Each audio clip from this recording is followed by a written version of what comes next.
Welcome to Indie Beacon Radio, where creative souls can find help in marketing their creations. You can send questions for each show on Twitter using the hashtag IndieBeacon. Now sit back and enjoy learning about our guest for this show. Hello, everyone. This is awarded author and presenter Channelie Charbonneau. Thank you for listening to our show.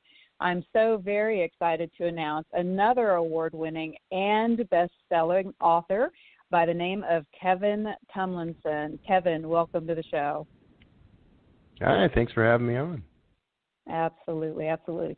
So, what I've read about you is that you are, not only have you won some awards here, but you're kind of a thriller scientific novel writer. So if you could explain to everybody, what do you write? That seems so interesting, but I know you could probably do a better job of explaining your books and novels than I can.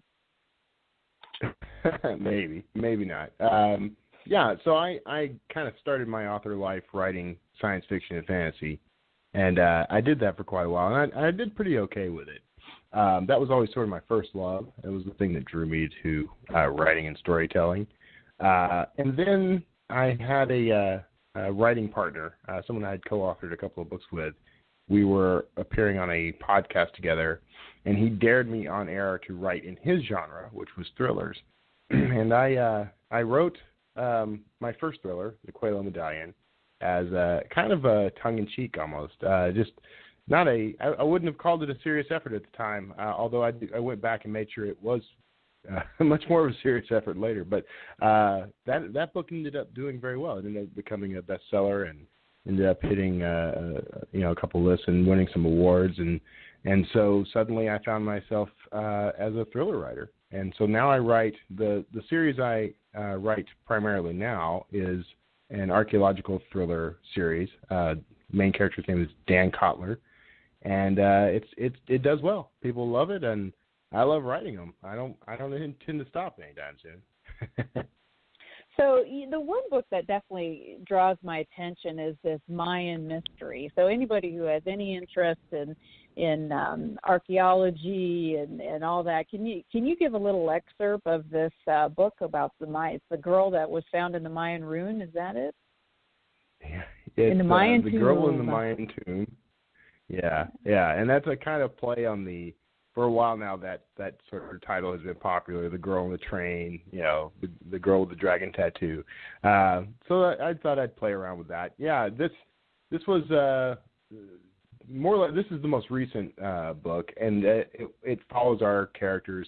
My protagonist is an anthropologist, among other things, and he has an FBI partner, and they are part of something that's new to the FBI in my fictional universe called historic crimes. And a girl's body, a young 20th century girl's body, is found in an ancient Mayan tomb, and that sparks some questions. And she turns out to be a former Broadway star.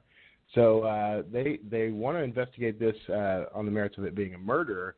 But just to throw a little extra kick in there, there's been a reference to something that gets flagged in the NSA's computers. A reference to an ancient Mayan death god named Apush, and that triggers a flag in the NSA's computers. Basically, there was a threat years earlier of a virus or some sort of biological attack, and so this somehow is tied in, and now they have to investigate, figure out what's going on, and solve this mystery before it leads to the death of thousands or even millions. So. Lots of balls to keep in the air on this book. It's so interesting because it's almost like a CSI, Marvel, Thor, throwing in Men in Black. Which, by the way, those are all my favorite things. So I'm in. I'm seriously interested in that one. I think that's the first one I'm going to go ahead and get. So, how many books have you done total, Kevin? I've got around a little over 40 books that are. It's actually very difficult for me to put a number on this, believe it or not, because I have books that are written and ready to go. They're in various stages of editing. And then I have books that I've actually pulled from circulation that I plan to rewrite and re-release down the road. So at the moment, I have around 40 books total that should be floating around out there for people to purchase. Wow, amazing. That's quite a feat. That's a number that you don't do overnight, I'm sure. I did that. I did it on lunch break one day. A good writer, I've heard this. I've heard like really good writers can take a lunch break and then no, I'm teasing. Knock out 40 books. Right. And then head back into whatever they need to be doing. That's wonderful. Right. So do you have any new releases recently, or one that's coming up that, can kind of, and please tell us about it, because I couldn't imagine what this one's got to be. Yeah, well, Mayan Tomb is the most recent. I'm working on one now. It'll be the sixth book in this series, and it's going to be titled The Antarctic Forgery. And this one is one that it was a little more challenging than the others. And I do this with each book, really. As I come to a new book, I do something crazy and and challenge myself to dig in new ways. This one involves Antarctica, a continent that I have no desire to visit, or had no desire to visit. Now I kind of want to, and have not been to, obviously. But, I have a story that ultimately leads there. And I even polled my readers at one point, because I was titling this book The Antarctic Forgery, and asking, would you be disappointed if I titled the book Antarctic Forgery but never actually ended up in Antarctica? And they overwhelmingly said yes. So I had to go to the continent, at least awesome. On paper. And so that's the latest one. I've got more on the board. The great thing about this series, and it's been, so I say this more to get people in mind of what type of book this is than to brag. But it has been compared to Indiana Jones, like a modern-day Indiana Jones, and the Da Vinci Code, sort of a, Dan Brown meets Indiana Jones kind of thing. And so the characters, I tell everyone, I created a superhero is what I did. A superhero by modern contemporary standards. He's very intelligent. He's a multiple PhD. He's he's independently wealthy, so he doesn't have to depend on a university or an organization for his livelihood. He can pursue the ideas that intrigue him, and coupling him with an FBI agent just opened up new doors and got him into new kinds of trouble. So, these are fun stories, and the great thing about them for me is that I am able to reach out. I read this stuff. I absorb this stuff anyway. And so I had all these ideas, all these stories, little tiny bits of research I stumbled over here and there. The story of Apush, for example, the Mayan god of death. He's one of the Mayan gods of death. These little details that not everyone knows, but they make for great details in a thriller. And if I have a character whose job is to know, they got to know these details, and they got to know what to do when something goes wrong. It leads to a lot of great fun. It leads to a lot of adventure. So I have a blast writing them, and then by all the indications, the readers have a blast reading them. So that makes me happy. That's awesome, and it sounds like you really put some research and take some of these facts serious, and those that are addicted to facts such as the Mayan god. That's what gets everybody, staying up till 2:00 in the morning, I'm sure, reading your books. So your book has won, is it 2 awards, dear? Have you? Because they're pretty impressive. Can you talk about your awards? Yeah, as of yesterday, they've won. This book in particular has won 3. And I got a notice in my email yesterday that I'm picking up the Better Book Award. So, fabulous! I think that's congratulations. So thank you very much. I was actually I was surprised to actually entered this book in that competition months ago, nearly a year ago. So I kind of forgot it existed. It's a book. I said Better Book Award. That's like a category. It's the Book Excellence Award. Is the name of the award. And I was very thrilled to get that. I love the awards. Not so much for the recognition, but it is kind of validating to write a book, to put it out there, and let other people, I send off a free copy to someone so that they can, criticize it and tear it apart at will, and I don't have any control over that outcome.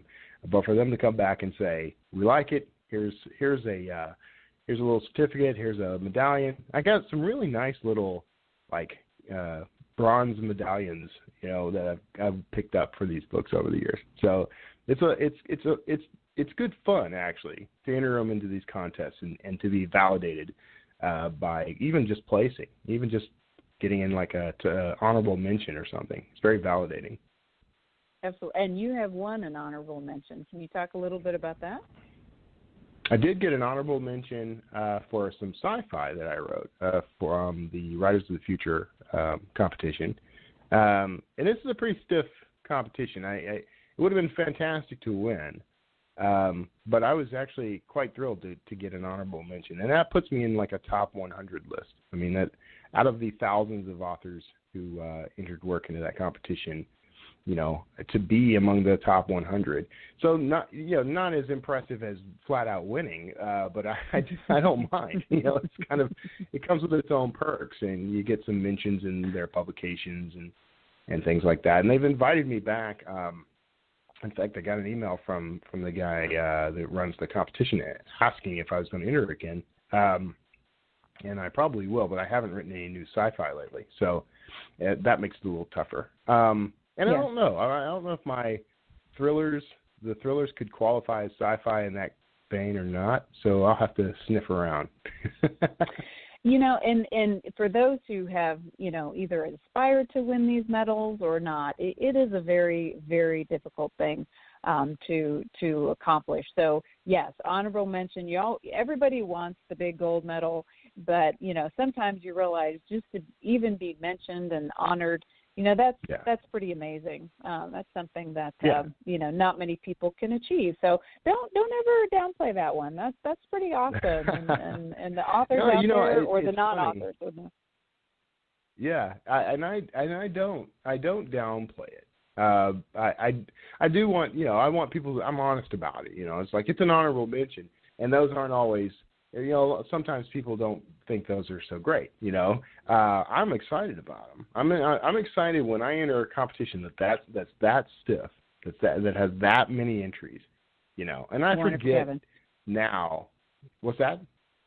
Well, that's I'm wonderful. sorry. Well, we do have no worries there. We do have to take a break. Let's take a break, and then we're going to come back and continue this award-winning author, Kevin Tumlinson. Attention all ebook authors. Are you looking for the perfect place to sell your ebooks? Look no further than ebg247.com. Get your ebooks listed on our front page with a real-time royalty tracking dashboard and receive 80% of all your sales. That's ebg247.com. Why go anyplace else? No matter what your book genre or its cost, we make it the perfect place to sell your stories. That's ebg247.com. It's the web's best place to sell all your ebooks.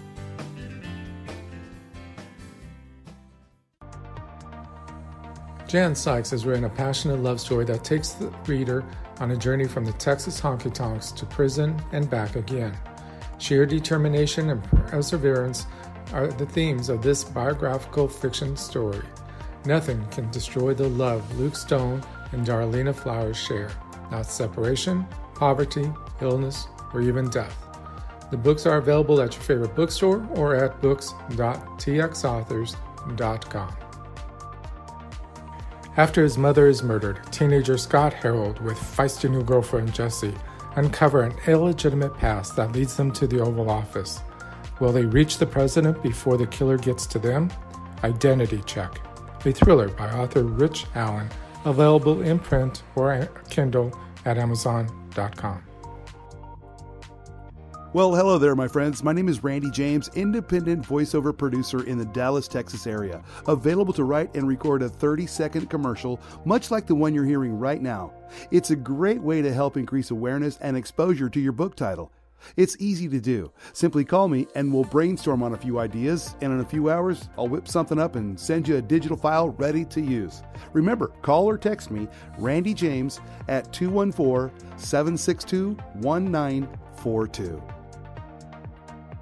Welcome to Indie Beacon Radio, where creative souls can find help in marketing their creations. You can send questions for each show on Twitter using the hashtag IndieBeacon. Now sit back and enjoy learning about our guest for this show. Hello, everyone. We are back and so appreciative of everybody out there listening to the show. We have award-winning Kevin Tumlinson on the line. Couldn't be more excited. He was definitely going over his awards and kind of going through, being recognized and acknowledged that not just his family and friends likes his novels or enjoys his novels in the middle of the night. Right. So if you could continue on that, Kevin, talk a little bit more about what you were saying right before the break. Oh, sure, yeah. Yeah, no, I don't actually recall what I was saying right before the break, but, the awards are nice to have. But in the end, I actually just, it doesn't matter whether I've gotten awards or not. It actually matters more to me whether the reader is enjoying it. And I get great reviews. I mean, I get people, reaching out to me from my website and elsewhere just to tell me that they, to blame me for losing a night's sleep or, something along those lines. So that's the best award, honestly. I should start printing those out and hanging those on my wall. So what is your best moment as an author? I mean, do you remember maybe a fan, stalking you or reaching out to you or something that they touched? Is there a moment or a couple moments that you recall that you thought, wow, this, instead of it being a job, I'm really kind of reaching people here, and this makes me get up in the morning? Yeah, it's actually one of my favorite things is, I get all the emails that people send me. I've had to set up a little responder to say, look, I'll get to you when I can get to you, because I get so many now. But I respond to every email I get, and I've had people email me and say, I really love the books. I love the characters. I was up all night reading. And I'll respond, and they just, it's like I don't know, they're just so thrilled that I responded. They're so happy that I took the time to respond. And then suddenly I've got a personal relationship with this reader. I have one reader who tells me all about her daughter's horses because she races horses. She tells me about every event. She sends me photos. And I think that's fantastic. And I get readers who maybe they may be ill or they're elderly and they can't really move around much. They don't get to travel much. I had one reader write to tell me she doesn't get to travel much because she's 96 years old, but she has visited a lot of the places. She's visited a lot of the spots that I write about. And she says it's like being able to go back and visit those places again. So she was very grateful for that. I can't think of a better bit of praise. For every negative review I've ever gotten, these far outweigh those. I mean, they're wow. Just, it's like reading joy, So I realize you kind of did this on a bet, and here we are as far as writing these books. But, one thing about sci-fi is that you can't fake sci-fi. You either like it or you don't. And I'll never forget, I tested my now he's 8, but at 3 years of age, we put on Star Trek and he passed. So my question to you is, I know you've got to be a sci-fi buff because you can't do it. You can't pretend you're into Star Trek or Star Wars or the FBI or whatever it is. So what's your interest? How did you get a love for sci-fi? Way back. I mean, I was practically born with it, I grew up watching Star Trek and watching all the animated stuff was always a big hit with me, the Saturday morning cartoons and things like that. When I could read, I tended to lean towards stories of the fantastic. And in particular, I started reading science fiction heavily in high school. I was introduced to the book Ender's Game by Orson Scott Card. That is the book That's the book that made me an author. I mean, that book, reading that book, I realized there's a person behind this. I read the book and loved it so much that I started studying the author. And I read his afterword, and I read everything I could get my hands on by him from that point on. And there was this realization that he's a human being, and he wrote a book that I loved. I'm a human being. I can write books. And I'd been writing my whole life anyway. So it was at that point that I really started looking at writing as a possible career. And funny enough, I didn't pursue writing books as my career directly for a long time. I did everything but. I kept getting into other jobs, hoping, I'll make enough money that I can retire and write books for a living. Never once occurring to me that if I just wrote the books, I might actually make a living. So, but yeah, sci-fi. That's yeah.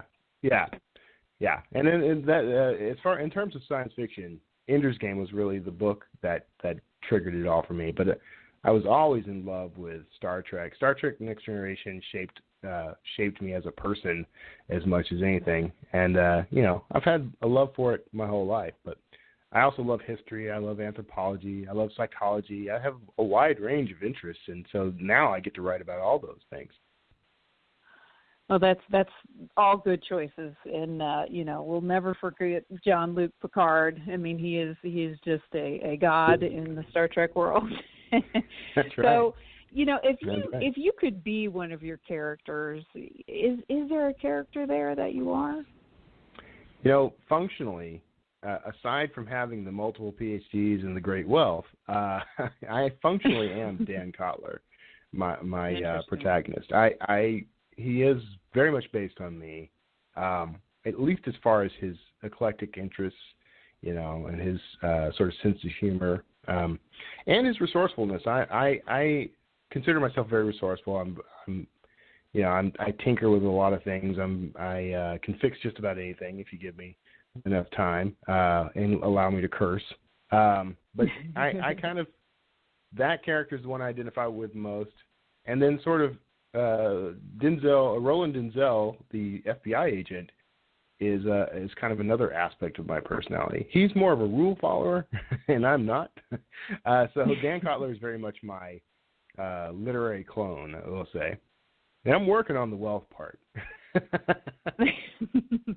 That's awesome. You always wonder, if authors put themselves in some shoes in their book, and you usually never find that stuff out, or they don't. I think that you can't help it as an author. And eventually, in one way or another, you are going to inhabit your work. Of course, my characters are living, breathing entities to me. They make a lot of their own decisions, and they can be very stubborn. So, Dan Kotler may be modeled on me, but he took on a life of his own. So I can't claim that everything he thinks and does is me. He has a couple of opinions that I don't agree with, actually. So it's an interesting sort of dynamic. But I think that authors cannot help but inject themselves into the work. There are tiny fragments of our soul in every character we create, and that's how they come to life. That's how they get out there and entertain. That's wonderful. So are you making appearances anywhere soon? How can people find your books? How can they purchase them? Where should they go? Where should they go to see you? I am making quite a few appearances before the end of the year. I'll be, this is by no means a complete list. I will be at Indie Book Fest in Orlando. I will be at NINC, Novelists Inc. in Tampa. That's August and September this year.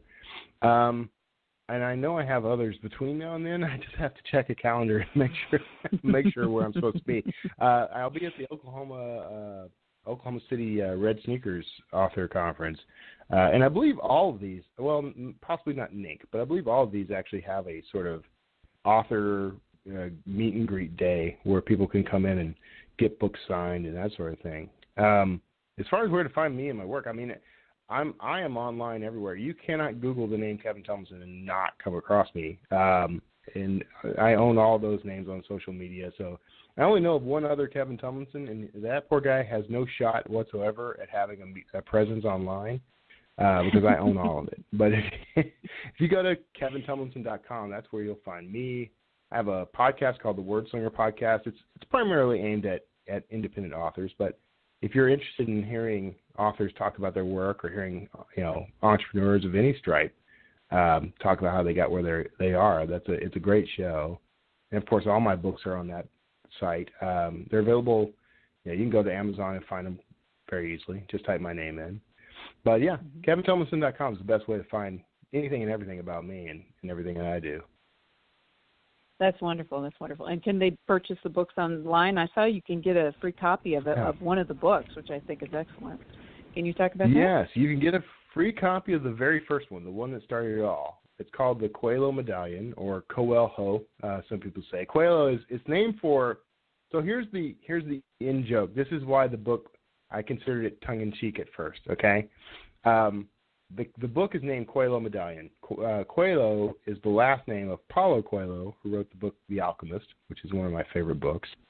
Dan Kotler is named for Dan Brown and another author whose last name is Kotler, who his first name suddenly escapes me. There is an author named Roland Denzel in the world, whom I am now good friends with. I didn't know him when I wrote the book, so I can't really claim that this character is named for him, but it's a happy coincidence. But so there's all these little Easter eggs, author names throughout the book, and I carried that over into other books. And in fact, the sequel to Quello Medallion, The Atlantis Riddle, was it started as an in-joke between me and the same author who dared me to write this, because there is an author named A.G. Riddle who wrote a series of books based on Atlantis. Hey, Kevin. So Atlantis hey, Kevin. Riddle, yes. Hey, dear. Love. I could talk to you all day long. I really could. But we definitely have to conclude this show. I mean, you are so very interesting. I'm just going to sign out. So, here is award-winning author Kevin Tumlinson. As we know him as Handsome from Comic Palooza. We'll discuss that at the next interview. And this is awarded and presented author Channelie Charbonneau signing off for the show. Thank you all for listening. In Becker Circle by Addison Brea, Jillian starts fresh with a new degree, perfect job, in her own trendy Dallas apartment. She never dreamed the second chance could threaten her dignity and her life. Watch the trailer and read more on addisonbrea.com, addisonbrae.com. Becker Circle is available on all online retailers. Bourgeois Media and Consulting, a book publishing consultant where creative inspiration is realized. More at bourgeoismedia.com. Thank you for listening to Dear Texas Radio, where we encourage everyone to drop everything and read a great book by a Texas author. More information about this show or any of our shows from the past years can be found at radio.deartexas.info. That's radio.deartexas.info. I'm Randy James, your announcer for Dear Texas Radio.